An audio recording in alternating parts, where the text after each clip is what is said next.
Novembro é o mês, né, da campanha Novembro Azul, que trata exatamente da prevenção do câncer também. Exemplo que já tivemos agora no mês de outubro, quando foi uma campanha muito forte em cima do câncer de mama, agora exatamente o câncer de próstata, que é a questão principal e que muitos homens, infelizmente, né, têm medo, né, de se submeter a esse exame. Vou conversar com o Dr. Gilberto Laurindo Almeida, que é urologista. Dr. Gilberto, boa tarde, doutor. Boa tarde, Elias. Obrigado pelo convite. Doutor, câncer de próstata tem como prevenir?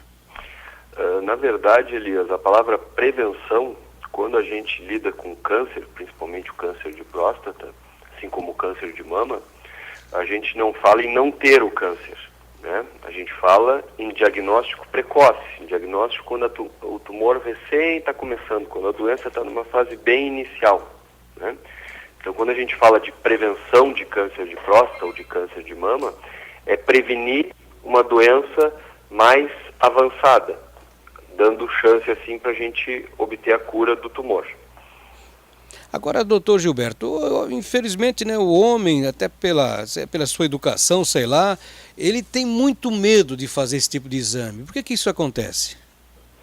Na verdade, acho que a gente tem esse conceito por desconhecimento da população, sabe? Porque as mulheres já começam desde cedo a fazerem o preventivo delas com o ginecologista. Culturalmente, as meninas já vão no seu ginecologista logo que começam a menstruar, logo que começam com a vida sexual. Já o homem não. O homem, o tumor que acomete o homem, que é o tumor de próstata, ele vai acometer depois dos 40 anos. Então, o homem fica esse período todo da vida sem criar essa rotina de ir ao seu médico, ao seu urologista. Então, por desconhecimento, muitas vezes, se cria algumas dúvidas e, às vezes, até alguns receios, né, por parte da população masculina. Mas, na verdade, o exame de próstata ele não é um exame, ele é uma avaliação, né? Consiste na avaliação do especialista, no caso, o urologista. Não é só o exame de toque, que muitos homens, às vezes, têm receio de fazer, ou vergonha, enfim. Não é só o exame de toque, é uma avaliação completa, que tem exame de sangue, tem anamnese, tem vários quesitos que têm que ser preenchidos. Quer dizer, a própria tecnologia, os próprios avanços, né, da medicina dão uma tranquilidade maior, assim, para que a pessoa pense, não, vou lá, o doutor vai querer fazer aquilo mesmo, fazer o exame de toque, não. Tem outras formas de se detectar alguma anormalidade, né, doutor? Isso, a avaliação pelo especialista, Elias, com o urologista, essa é a chave do sucesso, né? Eu sempre faço a comparação com o cardiologista. Qual é o exame do coração? Não existe, existem vários, né? Eletro, ecocardio, cintilografia, existem vários exames do coração, né? Assim como a próstata, não é um exame em específico, né? Não adianta nada o homem ir lá e fazer o exame de PSA, que é o de sangue, no laboratório, e qualquer pessoa interpretar. Porque o exame de sangue ele é diferente, o exame de sangue da próstata ele é diferente de, por exemplo, o colesterol, que acima de um valor determinado ele está alterado e abaixo ele está normal. O exame de próstata não. Ele pode estar com o exame em 10 e não ter câncer, e ele pode estar com o exame em 2 a 3 e ter um câncer de próstata. Então ele tem que ser interpretado pelo especialista. Vamos fazer um exemplo aqui. Agora, recentemente, o presidente Temer, Michel Temer, teve que se submeter a um procedimento em função da próstata aumentada, eu diria assim, né, doutor? Uhum. Como é que foi esse procedimento, assim, para o nosso ouvinte já ter uma explicação direitinho como é que funciona?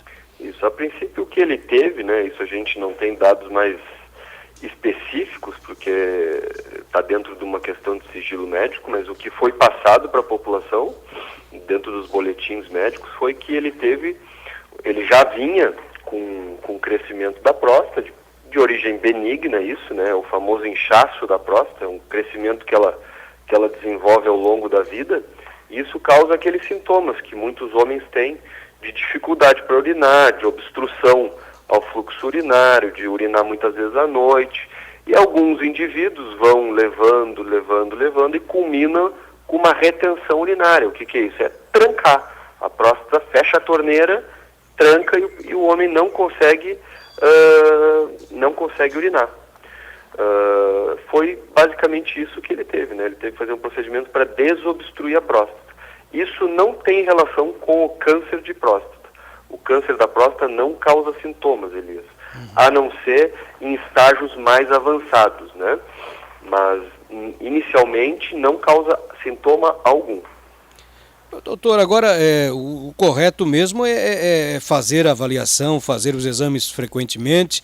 A gente tem números a respeito de quantas pessoas são acometidas de câncer de próstata no nosso país, por exemplo, doutor Gilberto? Para tu teres uma ideia, o INCA, né, que é o Instituto Nacional de Câncer, que é quem geralmente contabiliza esses casos, no ano de 2016, a gente teve em torno um pouco mais de 61 mil novos casos de câncer de próstata, sendo que a maioria dos homens, ou hoje talvez não a maioria, mas muitos homens ainda, não procuram um urologista.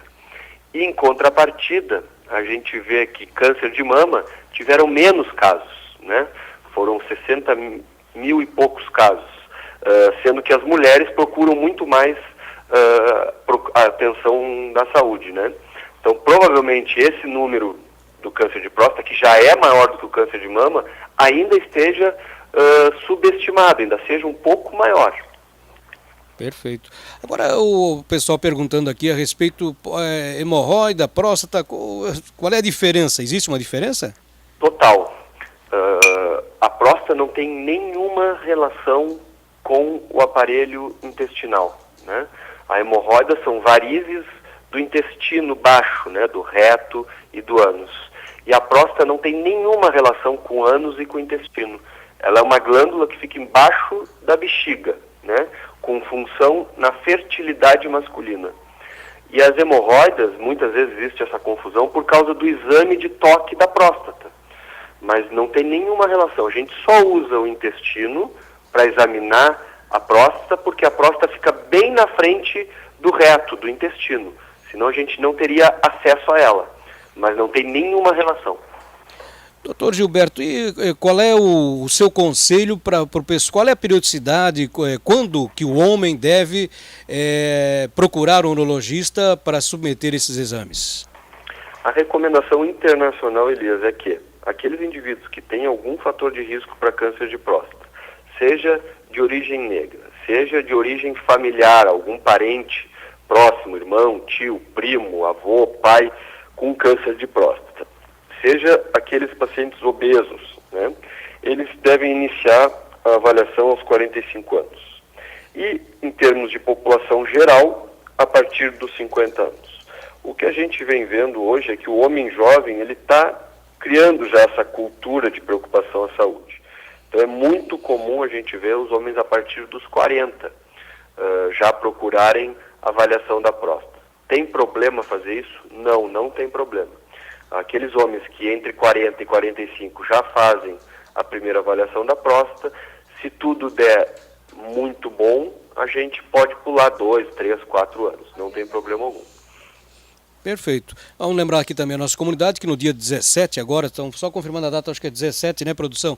Vamos ter em Camboriú, na Praça das Figueiras, a Rádio Menina vai estar inclusive com o Estação Notícia, falando direto lá da Praça das Figueiras, dando dicas, né, conversando com várias pessoas a respeito dos assuntos, estão procurando inclusive alguém que já teve ou passou por esse problema também para conversar, e estaremos na Praça das Figueiras em Camboriú a partir do meio-dia e a tarde toda, né, nesse movimento que é o Novembro Azul.